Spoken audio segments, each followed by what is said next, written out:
Hello. All right, welcome. I am a lot more casual today, and I really just wanted to come on here and talk to you about breaking away from binge eating. And this is something that I had struggled with for so long, and I didn't know that I would ever be able to live without doing this.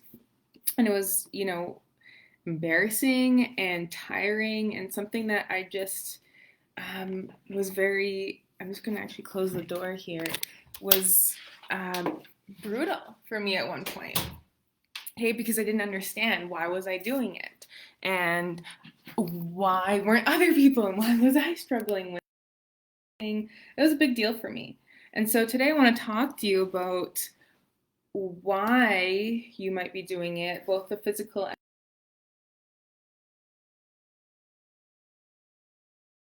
a solution. I'm also trying to just find an angle that I like here. Okay. So if you find yourself, eating super clean, like the salads and the smoothies throughout the day, and at night it's like a whole other ball game, or you're just not that hungry at night or during the day, and then you eat more of your food at night, but then you eat more than you want to and you can't sleep, or you just find yourself too full at the end of the night, and sometimes it is a little bit emotional as well. But I want to talk to you about why that happens. So if you're feeling like you're just killing it during the day, again, the smoothies, the salads, and at night you're eating a whole lot more, you're not eating enough. Okay, there's no other way to say it. Your body is going to go into this survival state at night, and it's going to want you to meet the calories. It is not about willpower. So if you've ever struggled with that and it being about willpower, it's not about willpower. Okay, so I want you to start your day with high protein breakfast.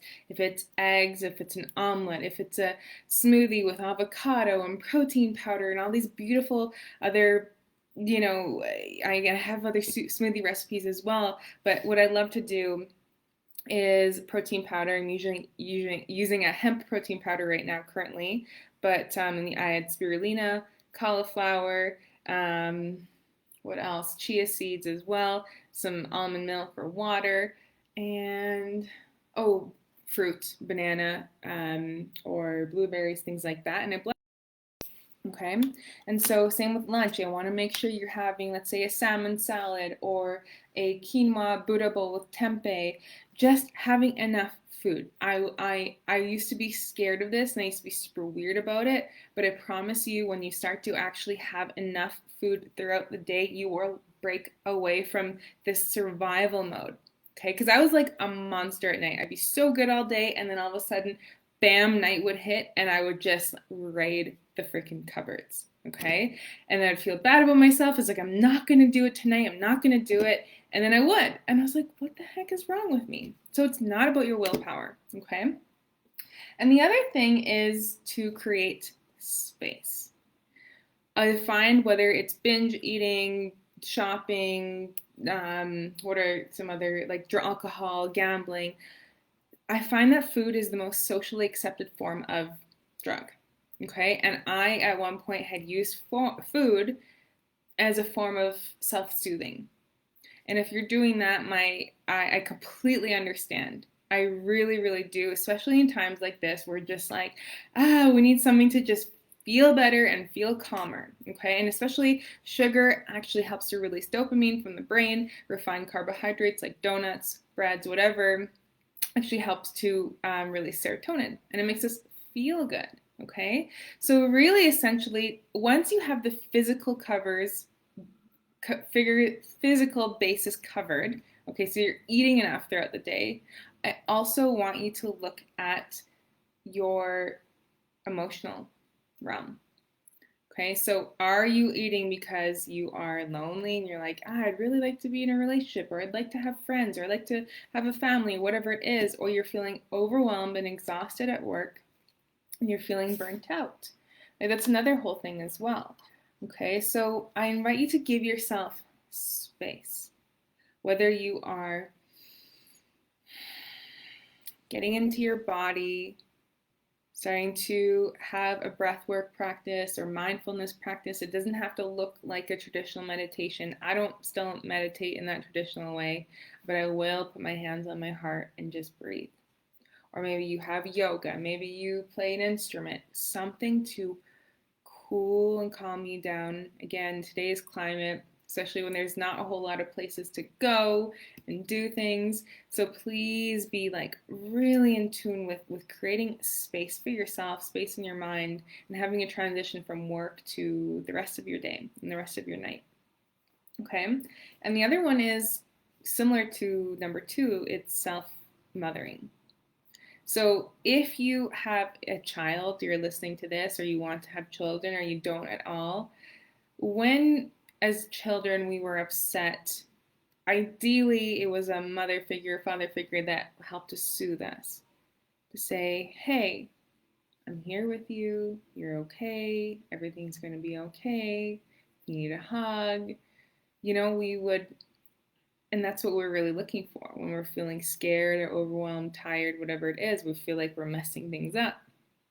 And so I invite you to in that moment before, and again, this happens before, because once you're in that kind of like urge or trigger to binge, it can just be a slippery slope from there. And I just know all too well, of course.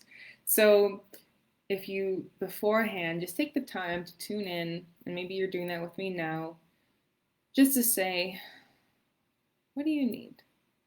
What can I do for you? I'm here for you.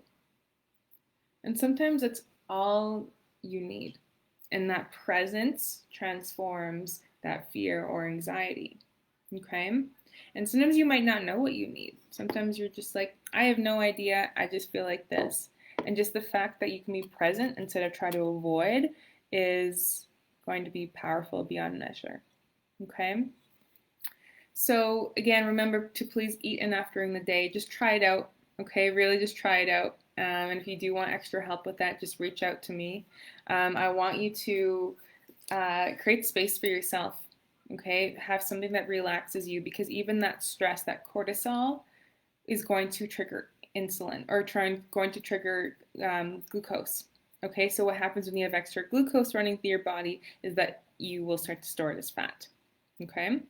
And then the other one is self-mothering, and really just like taking the time to be present without pushing away the feeling. If you still want to eat that thing that you wanted to eat, do it. But first, try these principles, okay? I sincerely hope that helps. This is something that was a huge struggle for me, and I honestly would be like, oh my God, it was 2 days since I didn't binge eat, and that was a miracle.